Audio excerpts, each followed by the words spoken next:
Hello, today we're going to look at nominal interest rates.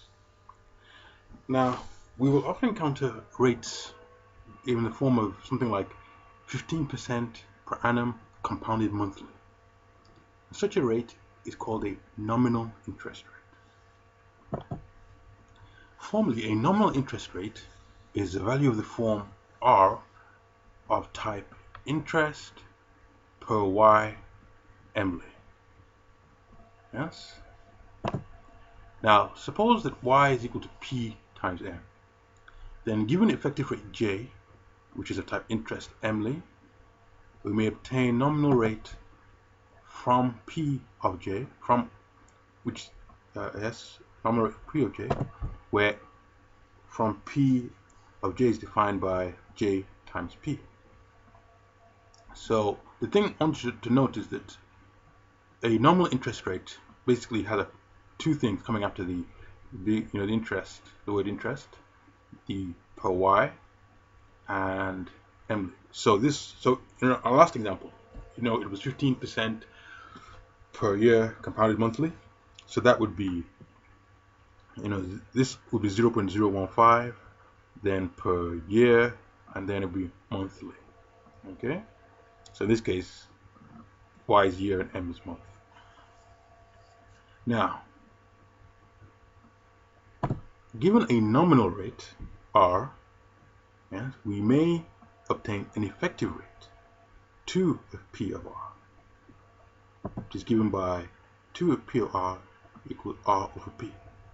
So it's very simple. If we've got an effective rate and we want to get a nominal rate, we have to multiply by p.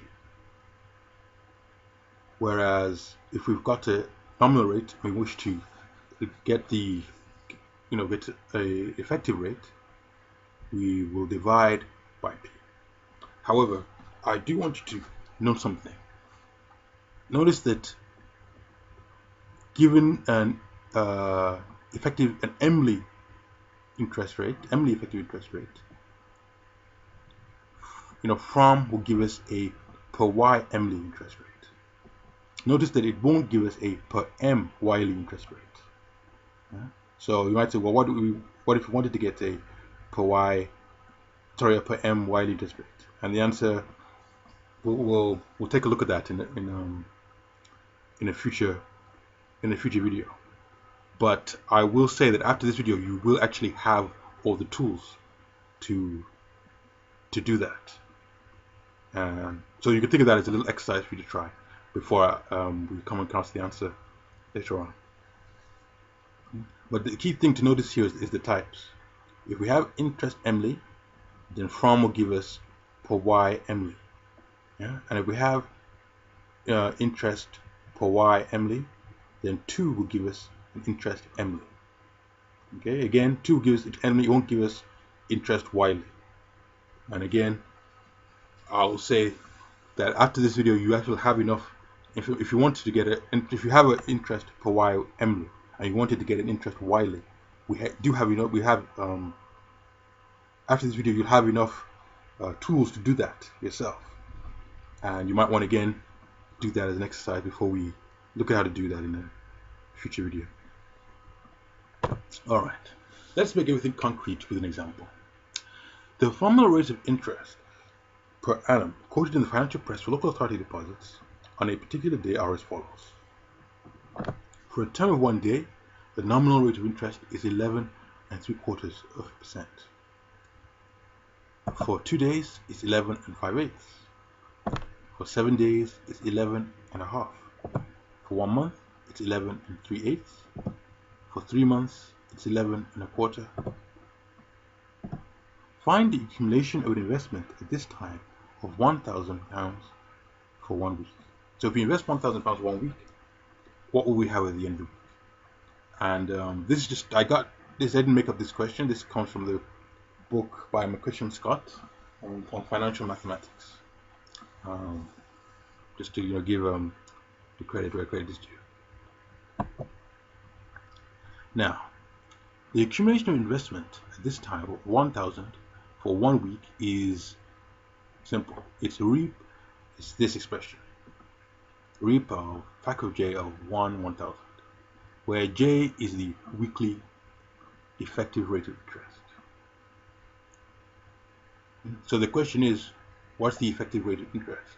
Well, we are not given an effective rate of interest for weekly effective rate of interest, but we are given the nominal rate of interest, and so that would we can use the new functions we got now to see that j is actually should be 2 of p of 0.115. Remember, if we go back, we see that we're trying to get, we've got a nominal interest rate on the table, and we want to get an effective interest rate. So 2 is a function to use. Okay. So let's actually calculate our effective interest rate. 2 of p of 0.115. Remember that 1 year is 365 over 7 weeks. I mean, the way I got this, I think it should be clear, but I'll just say it. 1 year is 365 days, and 1 week is 7 days. So if you have 365 days, you divide it by 7, that's the number of weeks in a year, which is around 52. Yeah. So if I'd used 52, we wouldn't have got quite the same answer because of the error. So this is more accurate. And since we're given days, we should be as accurate as possible. So 1 year is 365 over 7 weeks. Therefore, p in this case will be 365 over 7. So we can substitute p, which we've done. Next, the definition of 2. We have that 0.11, that 2 of 365 over 7 of 0.115 is equal to 0.115 times 7 over 365. Okay, remember it's 2 p of r would be equal to r over p. So that would be in this case, would be 0.015 divided by 365 over 7. And we know from our basic fractions that when you divide by a fraction, it's the same as multiplying by the reciprocal of a fraction, or turning it upside down if you like, and multiplying. And so that's why we have a multiplication here. And then we can easily do this on a calculator, what have you, and get 0.0022. So our weekly effective rate of interest is 0.0022. Now we have what we need to use reap. Reap of fact of j of 1/1000 is equal to reap of fact of 0.0022 of 1/1000, and definition of reap is fact of 0022 power 1 times 1000. And definition of fact, which is just 1 plus its argument, we get 1.0022 to the 1 times 1000, and with the arithmetic, that's 1002.21. So if we invest for a week at this time, because nominal interest rates could arguably change from day to day, but at this particular time, we would get, at the end of the week, if we invest 1,000 at the beginning of the week, at the end of the week, we would get £1,002.21. Okay, now again, let's see what this looks like in Haskell. I will just come here, and what I will do, I will load up picture 2. Okay, and first of all, let's calculate the weekly effective rate of interest. So if we remember, we had to use, well, first of all, let's define the new function, the nominal interest rate functions.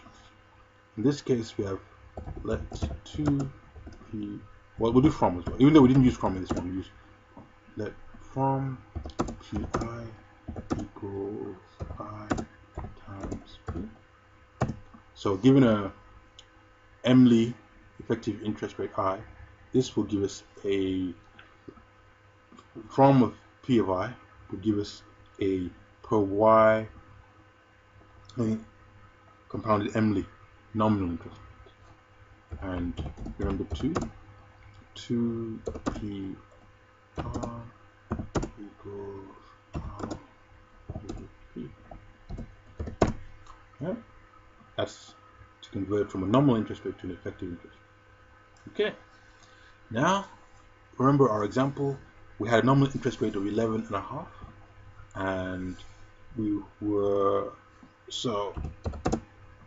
we were converting to a weekly effective interest rate. So it was 365.7, and it was 11.5%, which is 0.15.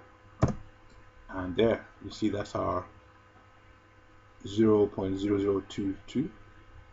So that's our effective weekly interest rate. So again, let's just do J equal 2,